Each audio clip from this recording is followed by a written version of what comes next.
시편 146편부터 150편까지를 할렐루야 시편이라고 합니다. 모두 146편부터 150편까지는 할렐루야로 시작해서 할렐루야로 끝납니다. 한번 이렇게 보십시오. 할렐루야로 시작해서 할렐루야로 끝나죠. 오늘 우리가 살펴보는 은혜를 받는 146편도 마찬가지입니다. 할렐루야로 시작해서 할렐루야로 끝납니다. 앞에 있는 시편들을 보면 슬픔이 있고 눈물이 있고 괴로움이 있습니다. 무슨 뜻일까요? 성도들에게 또 교회들에게 그렇다는 것이죠. 슬픔이 있고 아픔이 있고 눈물이 있습니다. 그런데 마지막은 놀라운 찬양으로 끝나는 것을 보게 되죠. 우리의 신앙생활도 힘들고 어렵지만 하늘나라에서 하나님을 찬양하는 모습으로 끝나게 될 줄을 믿습니다. 오늘 시편에는 제목이 없습니다. 사실 누가 썼는지를 모르죠. 어떤 시편은 다윗의 시 이렇게 적혀 있기도 하잖아요. 어떤 사람은 다윗이 썼다고 이야기를 합니다. 그러나 70인역에는 학개와 스가랴의 시라는 제목이 붙어 있어요. 유다 백성들이 바벨론 포로 생활에서 돌아와서 쓴 시라는 거죠. 가장 비참한 생활을 한 다음에 고향에 돌아와서 얼마나 기쁜지 할렐루야라고 외쳤다는 것입니다. 그러나 누가 썼는지는 분명하지 않습니다. 할렐루야는 찬양하라라는 할렐루라는 말에 여호와를 가리키는 야가 합해져서 여호와를 찬양하라입니다. 그런데 의외로 시편에는 할렐루야라는 말이 생각보다 많이 나오지 않아요. 104편에 처음 나오고 시편 전체에 23번밖에 나오지 않습니다. 다윗의 시편이라고 제목이 붙어있는 시편들 가운데는 한 곳도 할렐루야라는 말이 나온 곳이 없어요. 그래서 제가 든 생각이 있습니다. 함부로 사용해서는 안 되겠구나, 그 생각이 들었습니다. 여호와를 찬양하라, 참 좋은 말이잖아요. 그런데 우리는 함부로 사용할 때가 있습니다. 어떤 성도들은 사람들을 만날 때 할렐루야 그렇게 가볍게 인사를 합니다. 목회자들 중에서 강단에 올라와서 성도들을 향해서 할렐루야 그러면 성도들이 할렐루야 그렇게 대답을 하는 분도 있어요. 그래서 마치 안녕하세요 라는 말처럼 들리죠. 처음 예수를 믿는 사람들은 저게 저 말이 믿는 사람들의 인사구나 그렇게 생각하고 누구를 만날 때마다 할렐루야 그렇게 인사를 합니다. 처음 믿는 사람들은 뭐 그럴지 모르죠. 그러나 믿음 생활을 한 사람들은 여러분 그 뜻을 생각하면서 조심스럽게 사용하시기를 바랍니다. 무슨 뜻이라고요? 여호와를 찬양하라입니다. 저는 평소에는 할렐루야라는 말을 잘 사용하지 않는데 기도할 때 자꾸 나옵니다. 그런데 그 말을 할 때마다 마음에 걸렸어요. 정말 하나님을 찬양하지도 않으면서 습관처럼 내가 할렐루야 하는구나 그런 생각이 들었어요. 그래서 어느 날 저는 기도를 했습니다. 하나님, 제가 그냥 말로만 할렐루야 하지 말고 정말 하나님 찬양하고 싶어요 라고 기도를 했습니다. 그리고는 하나님을 찬양합니다. 하나님을 높입니다. 계속 제 마음이 움직여질 때까지 그렇게 기도한 적이 있습니다. 사랑하는 성도 여러분, 하나님을 찬양하시기를 바랍니다. 진심으로 할렐루야 하시기를 바랍니다.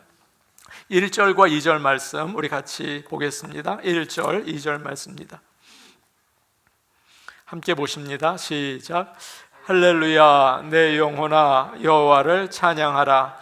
나의 생전에 여호와를 찬양하며 나의 평생에 내 하나님을 찬송하리로다. 아멘. 할렐루야라는 말은 지금 우리가 나눈 것처럼 2인칭 복수입니다. 그래서 다른 성도들에게 하는 말이에요. 여러분, 하나님을 찬양합시다. 이렇게 하는 말이죠. 하나님은 이사야 선지자를 통해서 이렇게 말씀하셨습니다. 이 백성은 나를 위하여 지었나니 나를 찬송하게 하려 함이니라. 하나님께서 우리를 모두 만드셨습니다. 필요한 것을 주시고 죄와 영원한 심판에서 우리를 구해 주셨죠. 그렇기 때문에 온 마음을 다해서 하나님을 찬양해야 합니다. 그런데 세상에 살다 보니까 자꾸 잊어버려요. 하나님 찬양하는 것을 잊어버립니다. 그래서 우리는 다른 사람들에게 여러분 하나님을 찬양합시다. 그렇게 계속 기억나게 해줘야 합니다. 이것이 바로 할렐루야입니다. 다른 성도들에게 할렐루야, 여러분 하나님을 찬양합시다. 이렇게 기억나게 해줄 수 있기를 원합니다. 시편 기자가 다른 사람들에게 여러분 하나님을 찬양합시다 그렇게 말하고 보니까 자신이 생각이 났어요. 그래서 자신을 향해서 같은 명령을 하고 있어요. 뭐라고 얘기합니까? 1절을 보니까 내 영혼아 여호와를 찬양하라. 내 영혼아 여호와를 찬양하라. 이렇게 자신을 향해서 이야기하고 있는 거예요. 목회자는 설교대로 설교한 대로 살아야 합니다. 성도들에게 이렇게 하라 전하고 자신은 그렇게 살지 않으면 어떻게 합니까? 그건 안 되는 것입니다. 저는 설교를 하고도 마음이 편치 않을 때가 많습니다. 메시지를 강하게 전할수록 더 그렇습니다. 어떤 분이 목사님 오늘 참 은혜로웠어요. 그런데 저는 집으로 가는데 마음이 참 안 좋을 때가 너무 많았습니다. 왜 그러냐 하면 정말 나는 그렇게 살았나? 그런 생각이 들기 때문입니다. 사람들에게는 여러분 예수 열심히 믿으십시오. 그러고는 너는 그렇게 살았니? 그런 생각 때문에 말씀을 전하고도 그리 편치 않을 때가 많아요.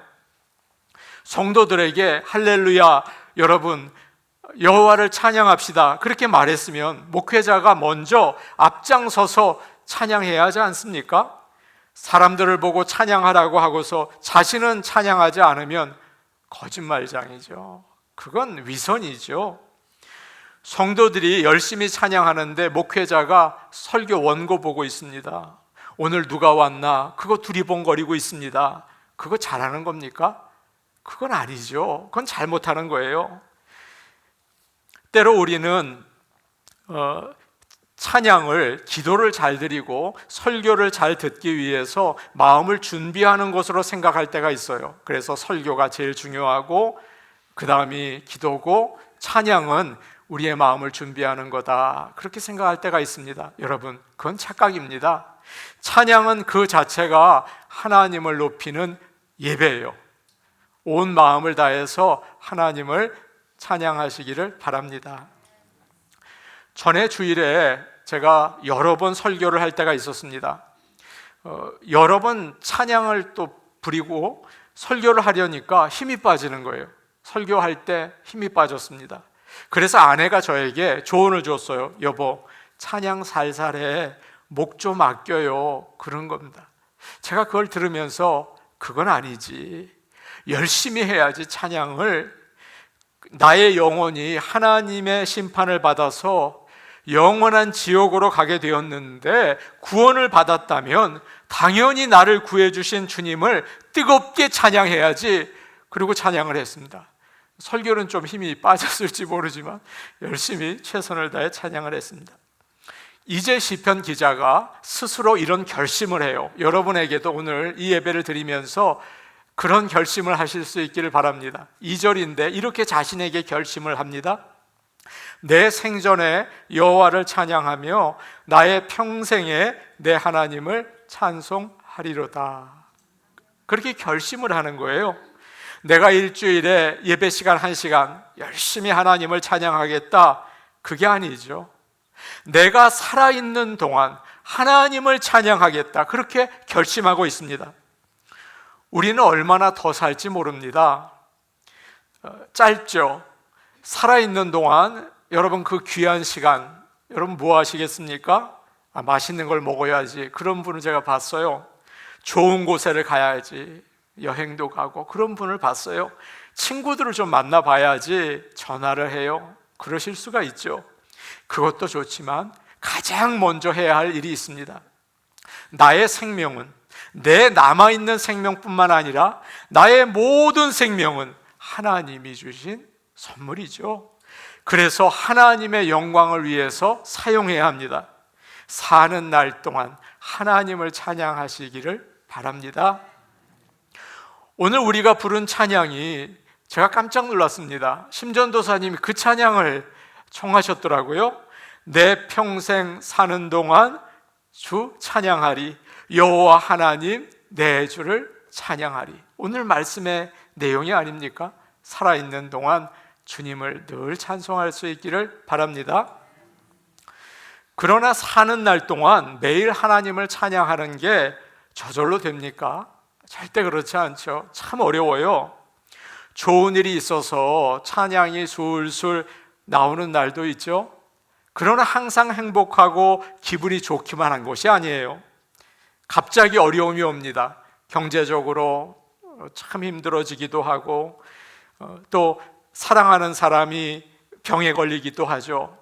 나를 힘들게 만드는 고약한 사람들이 있기도 해요. 그리고 우리가 매일 하나님을 찬양하려고 하면 사탄이 방해를 합니다. 그래서 그만두게 되죠. 그래서 예수님을 믿고 구원받은 사람들은 굳게 결심을 해야 합니다.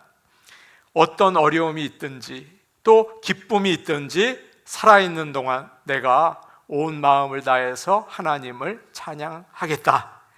굳게 결심하시기를 바랍니다.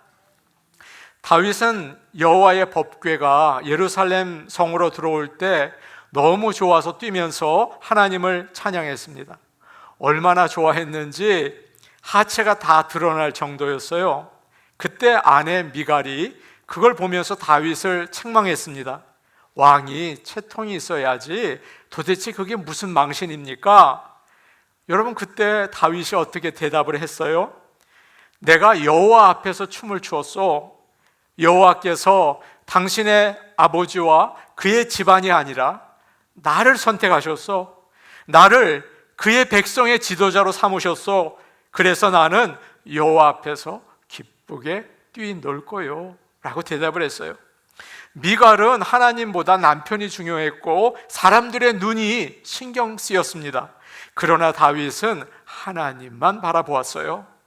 사랑하는 여러분, 아무나 찬양할 수 있는 게 아닙니다. 노래한다고 다 찬양이 되는 게 아닙니다. 하나님의 은혜를 아는 사람만이 찬양할 수가 있습니다.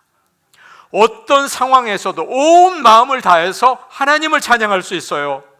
하나님이 나에게 주신 은혜를 잊지 마시기 바랍니다. 거기서 찬양이 나오는 것입니다. 그렇지 않으면 노래 부르는 거예요. 노래. 가요 부르는 거와 다를 바가 없는 거예요. 언젠가 TV에서 제가 트로트 경연 대회를 보았습니다. 얼마나 노래를 잘 부르는지 감동을 받아서 눈물도 나오고 그리고 빠져들었습니다. 그리고 나니까 그 노래 한 노래가 계속 머리에 붙어서 떨어지지 않는 것입니다. 그래서 내 평생 트로트를 찬송하리로다. 제가 그렇게 됐어요.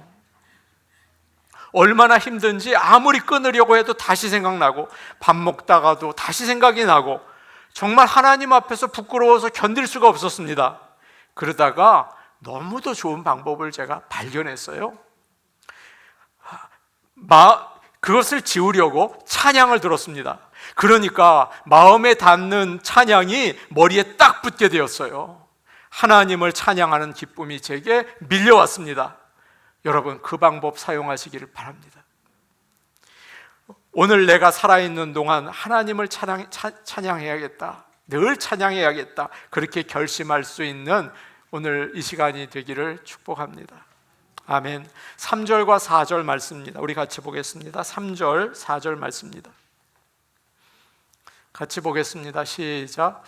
귀인들을 의지하지 말며 도울 힘이 없는 인생도 의지하지 말지니 그의 호흡이 끊어지면 흙으로 돌아가서 그날에 그의 생각이 소멸하리로다. 귀인들을 의지하지 말라고 되어 있죠. 여기서 귀인은 영어로 prince라고 되어 있습니다. 뭡니까? 왕자라는 뜻이에요. 높은 사람, 힘 있는 사람을 의지하지 마십시오. 사람들은 힘 있고 돈 있는 사람을 의지하고 싶습니다. 자연적으로 그렇게 돼요. 그리고 하늘에 계신 전능하신 하나님은 잊어버릴 때가 너무 많죠. 너무 안타까운 일입니다. 그런데 사실 귀인도 우리와 똑같은 사람들입니다. 조금만 몸이 아파도 꼼짝하지 못해요. 그리고 그들은 더 위험한 자리에 있기 때문에 여러분보다 훨씬 불안합니다. 더 할 일이 많아서 바쁘고 더 잘못된 길로 가기가 쉬워요. 그래서 다른 사람들보다 오히려 더 하나님의 도움이 필요한 사람들입니다. 힘있고 돈 있는 사람을 의지하는 사람은 결국 실망하게 되고 낙심하게 됩니다. 영국과 프랑스가 싸웠습니다. 영국의 윌리엄 왕이 프랑스로 가서 싸웠어요. 잘 싸워서 거의 승리하게 되었습니다. 그런데 갑자기 타고 있던 말이 넘어지면서 몸이 안장머리에 부딪혀서 심하게 다쳤습니다. 가까운 성당으로 데려갔지만 윌리엄 왕은 곧 죽었습니다. 왕이 죽으니까 부하들이 급해졌어요. 정권이 바뀌면 자기들 다 죽게 되니까 빨리 본국으로 달려갔죠. 남아있던 종들은 어떻게 했을까요? 왕의 옷과 보석을 훔쳐서 달아나 버렸습니다. 윌리엄 왕은 성당에 벌거벗긴 채 버려져서 죽었습니다. 귀인이든 어떤 사람들이든 의지하기에는 너무도 약합니다. 한순간에 쓰러져요. 그래서 오늘 말씀은 도울 힘이 없는 인생을 의지하지 마십시오 라고 우리에게 권면하고 있습니다. 힘 있고 돈 있는 사람을 의지하는 사람은 참 어리석은 사람입니다. 의지할 대상이 아니에요. 약한 난간을 붙잡고 있다가 함께 떨어지는 것과 같습니다. 맹인이 다른 맹인에게 나를 좀 붙잡아 다오 라고 부탁하는 것과 같습니다. 또한 사람의 인생이 얼마나 짧고 허무한지 몰라요. 하나님은 흙으로 사람을 만드시고 그 코에 생기를 불어넣으셨죠. 그래서 숨쉬기를 멈추는 순간 영혼은 그것을 주신 하나님에게로 가고 몸은 흙으로 돌아갑니다. 누구나 이 세상에서 잠시 살다가 떠나는 시한부 인생이에요. 다른 사람을 보면서 아이고 참 딱하다. 여러분, 우리가 딱합니다. 시한부 인생이에요. 아무리 믿을 만한 사람이라도 죽으면 끝나는 거죠. 그 사람이 약속한 것이 연기와 같이 사라져 버립니다. 권불 10년 화무 11홍이라는 말이 있어요. 여러분 잘 아시죠? 권력은 10년을 가지 못하고 활짝 핀 꽃도 열흘을 가지 못한다는 뜻입니다. 사람들은 잠시 도와줄 수 있지만 끝까지 도와주지 못합니다. 오늘은 여러분이 도움을 받을지 모르지만 내일은 어떻게 될지 몰라요. 그래서 나의 모든 것을 맡길 수 없습니다. 유대인들은 페르시아의 고레스 왕의 도움을 받아서 예루살렘으로 돌아오게 됩니다. 그리고는 다시 성전을 건축했죠. 얼마나 기뻤는지 고레스 왕이 최고라고 했습니다. 그런데 처음에는 고레스 왕이 허락을 했지만 나중에 적들이 고레스 왕을 설득하니까 마음이 변했어요. 그래서 성전 짓는 공사를 중단시켜 버렸습니다. 여러분, 우리가 도움을 받기 위해서 힘 있는 사람을 의지한다면 실망할 가능성이 참 높습니다. 대통령이 되면 누구나 이렇게 하겠습니다, 저렇게 하겠습니다, 국민들에게 약속을 하죠. 그런데 임기가 끝나면 어떻게 됩니까? 하던 일 다 그만둬요. 그리고 또 다른 계획을 시작합니다. 국민들은 당황하게 되죠. 여러분, 이처럼 사람을 의지하는 일은 순간적이고 어리석은 일이에요. 예레미야 선지자가 이렇게 말했습니다. 무릇 사람을 믿으며 육신으로 그의 힘을 삼고 마음이 여호와에게서 떠난 그 사람은 저주를 받을 것이라. 그는 사막의 떨기나무 같아서 좋은 일이 오는 것을 보지 못하느니라. 그렇게 말했습니다. 그리고는 반대로 이렇게 얘기를 해요. 여호와를 의지하는 사람은 복을 받을 것이라. 그는 물가에 심겨진 나무가 그 뿌리를 강변에 뻗치고 더위가 올지라도 두려워하지 아니하며 그 입이 청청하며 가무는 해에도 걱정이 없고 결실이 그치지 아니함 같으리라. 아멘. 어떤 사람이 신앙생활을 하면서 11조를 드리고 싶었는데 그게 쉽지 않았습니다. 11조를 드리면 하나님께서 부족한 부분을 채워주신다는 말씀을 머리로는 알고 있었지만 믿음을 가지고 의지해야 하는데 잘 안 됐습니다. 11조를 하고 모자라는 생활비를 어떻게 하나 그런 걱정이 앞섰어요. 그래서 목사님에게 자신의 고민을 이야기했습니다.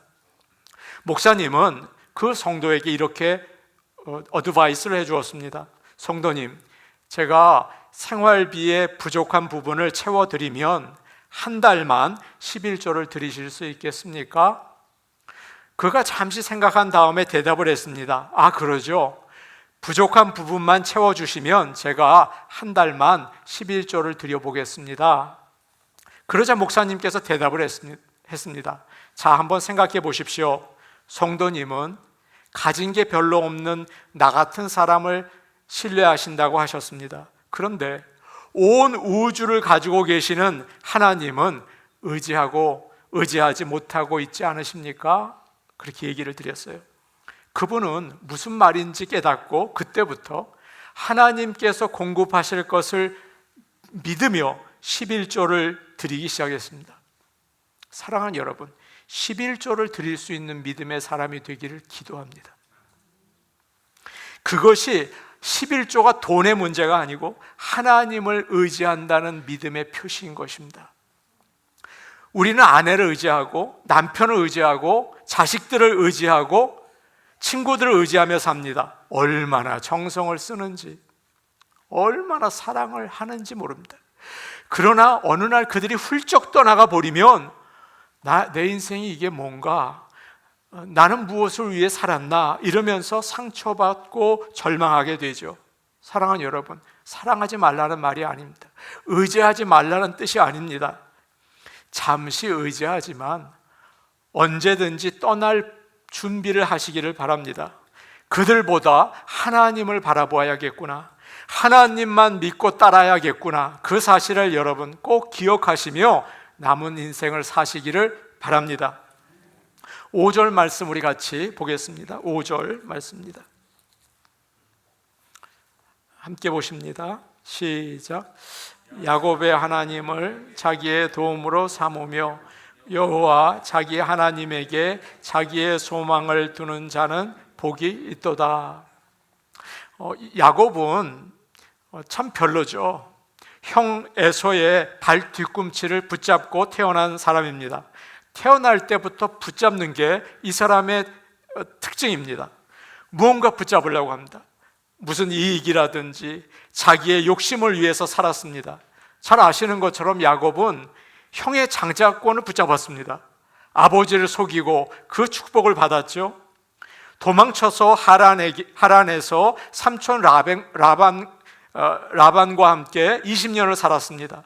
드디어 그가 자기 고향으로 돌아올 때 에서가 무장한 400명을 데리고 온다는 소식을 들었습니다. 야곱은 두렵고 당황했습니다. 그는 먼저 형에게 줄 선물을 준비하고 가족들과 가진 것을 두 그룹으로 나누었습니다. 첫째 그룹을 치면 둘째 그룹은 피하라, 그렇게 이야기를 했죠. 그리고 자신은 야복강을 건너지 않고 혼자 남아 있었습니다. 위기의 순간이었어요. 그때 밤에 천사를 만나서 날이 셀 때까지 씨름을 했습니다.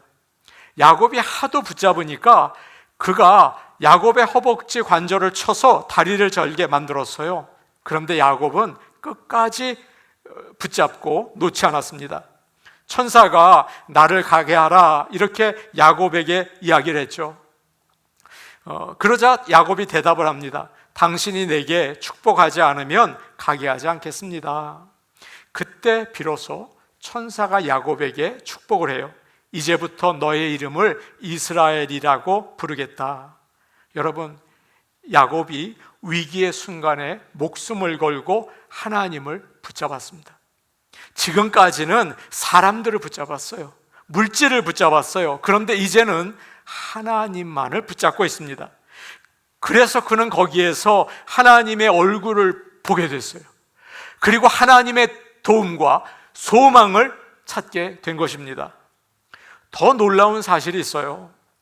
로마서 9장을 보시면 에서와 야곱이 태어나기 전에, 그들이 선과 악을 행하기 전에 하나님께서 그의 뜻을 따라서 야곱을 선택했다는 것입니다. 여러분, 야곱은 남을 속이는 사람입니다. 좋지 않아요. 에서가 나요. 에서는 무던한 사람이에요. 그런데 하나님께서 왜 야곱을 선택하셨을까요? 참 궁금하지 않으십니까? 하나님께서는 그런 야곱의 하나님이 되어주시기를 기뻐하셨습니다. 그것은 하나님께서 그의 크신 사랑을 보여주시기 위해서였어요. 그래서 감당하기 어려운 일을 당하게 하시고 하나님을 붙잡게 하신 것입니다. 여러분의 인생 가운데 감당하기 어려운 일을 당하셨습니까? 그래서 하나님을 붙잡으신 적이 있으십니까? 하나님의 은혜인 것을 아시기를 바랍니다. 우리도 야곱 같다는 생각을 참 많이 합니다. 세상만 바라보고 나의 이익만 생각을 해요. 돈을 잡으려고, 성공을 잡으려고, 사람을 잡으려고 애를 썼습니다. 제가 그랬다는 거예요. 사람을 잡으려고 애를 썼어요. 교인들 한 사람이라도 더 잡아야겠지. 성공하려고, 돈을 잡으려고. 야곱과 같은 사람 아닙니까? 그런데 다 바람처럼 날아가 버리는 거죠. 우리의 마음이 슬프고 낙심이 되어서 하나님만을 붙잡을 때 전능하신 하나님이 사랑으로 나를 붙잡는다는 사실을 그때 깨닫게 되는 것입니다. 그래서 시편 기자는 오늘 그렇게 말하고 있어요. 5절 말씀인데 저와 여러분의 고백이 되면 참 좋겠습니다. 5절 말씀 우리 다시 한번 보겠습니다. 같이 볼게요. 시작. 야곱의 하나님을 자기의 도움으로 삼으며 여호와 자기 하나님에게 자기의 소망을 두는 자는 복이 있도다. 아멘. 낙심이 되고 근심이 몰려올 때, 두려움이 올 때, 희망이 사라질 때 야곱의 하나님을 의지하시기를 바랍니다. 온 세상을 창조하신 전능하신 하나님은 자기를 의지하는 자에게 오셔서 도와주시고 인도해 주십니다. 어느 분에게 들은 이야기입니다. 그 집에 참 어려운 문제가 생겼습니다. 사람이 애를 쓴다고 해결되는 문제가 아니었어요. 너무 걱정이 되고 고민이 됐습니다. 잠이 안 오고 아침에 일어나도 한숨만 나왔습니다. 일을 하는데 온통 그 생각뿐인 거예요. 이 일을 내가 어떻게 감당하나 걱정이 많이 되었습니다. 그래서 다른 사람에게 전화를 해서 이거 어떡하냐 물어보기도 했어요. 그러다가 믿음이 좋으신 나이든 권사님에게 전화를 했어요. 권사님이 이렇게 말씀하셨습니다. 기도하고 하나님을 의지하고 절대 염려하지 마. 인생을 살아보니 어려운 일이 오더라. 그때 길이 없고 죽을 것 같지만 하나님께서 꼭 해결해 주셔. 그러니 절대 마음 졸이지 말고 하나님께 맡겨. 여러분, 이 말이 오늘 하나님이 우리에게 주시는 말씀이라고 저는 믿습니다. 절대 마음 졸이지 마십시오. 그리고 하나님께 맡기세요. 기도하고 맡기세요.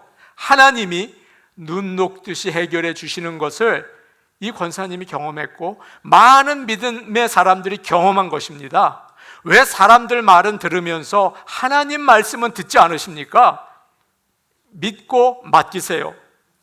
그래서 이분이 그 이야기를 듣고 이 말을 꼭 붙잡았습니다. 선하신 하나님이시니 분명히 이 일을 통해서 좋은 걸 주실 줄 믿습니다. 저의 믿음을 자라게 해주시고 어떤 상황 가운데에서도 하나님 의지하는 법을 배우게 해주세요 라고 기도했대요. 그리고 염려를 딱 접었대요. 여러분, 염려를 딱 접으세요. 하나님 의지하시기를 바랍니다. 그때부터 잠을 자기 시작했어요. 편안하게. 그리고 일어날 때도 편안했어요. 그러니까 조금 지나니까 태산 같던 문제가 눈 녹듯이 해결되었다고 고백하는 걸 제가 들었습니다. 여러분, 이것이 하나님의 역사입니다. 우리는 너무도 약해요. 땅이 꺼지는 것 같고 하늘이 무너지는 것 같은 어려움이 오면 누구나 나는 아무것도 아니다, 누구나 아무도 도와줄 수 없다. 여러분, 그거 경험하지 않으셨습니까? 그리고는 하나님을 붙잡으시는 거예요. 그때 하나님은 살아계십니다. 하나님은 역사하십니다. 이것을 깨달은 사람은 복 있는 자라고 오늘 말씀하시는 거예요. 이걸 깨닫는 사람만이 복이 있는 사람입니다. 예수 믿으면서 늘 염려하고 믿기는 자꾸 흔들려서 제대로 믿지를 못하고 믿으셔야 합니다. 그럴 때 하나님 역사하시는 겁니다. 그럴 때 하나님을 찬양할 수 있는 것입니다. 어떻게 하나님을 찬양합니까? 그저 입만 뻐끔뻐끔할 뿐이지 어떻게 마음에 하나님을 향한 찬양이 나올 수 있겠습니까? 그의 은혜를 알아야죠. 그러려면 하나님을 온전히 의지하시기를 바랍니다. 야곱의 하나님을 의지하시기 바랍니다. 그 하나님께서 우리를 인도하십니다. 우리에게 죄를 용서하시고 영원한 생명을 주십니다. 죽음의 사망의 음침한 골짜기를 지날지라도 해를 두려워하지 않는 그런 모든 성도들이 되시기를 축복합니다. 10절 말씀 우리가 읽고 끝내겠습니다. 10절 말씀입니다. 우리 같이 볼까요? 시작. 시온아, 여호와는 영원히 다스리시고 내 하나님은 대대로 통치하시리로다. 할렐루야. 우리 같이 기도하시겠습니다. 오늘 오신 아버지 하나님, 저희가 오늘 말씀을 통해서 어떤 상황 가운데에서도 야곱의 하나님을 의지하고 그에게 소망을 두는 것을 배웠습니다. 우리에게 믿음 주시옵소서. 성령의 역사를 통해서 정말 하나님을 붙잡을 수 있게 도와주시옵소서. 우리에게 죽음이 눈앞에 있고 또 말로 다 할 수 없는 어려움이 있습니다. 늘 고민을 합니다. 일 어떻게 하나? 누가 이것을 도와줄 수 있을까? 누가 나의 이 외롭고 힘든 마음을 알아줄 수 있을까? 한숨만을 쉽니다. 그러나 아버지 하나님, 이제 하나님께 다 맡기려고 합니다. 하나님, 이 시간 우리가 한 마음으로 하나님께 그 문제를 맡깁니다. 그리고는 염려를 딱 접고 하나님을 의지하며 나가려고 합니다. 하나님 아버지, 오늘 이 시간 우리에게 은혜 베풀어 주옵소서. 야곱의 하나님을 붙잡습니다. 야곱의 하나님께만 소망을 둡니다. 그리고는 담대하게 여호수아처럼 요단강을 건너려고 합니다. 아버지 하나님, 우리에게 믿음을 주시고 주의 손으로 인도하여 주시옵소서. 예수님 이름으로 기도하옵나이다. 아멘.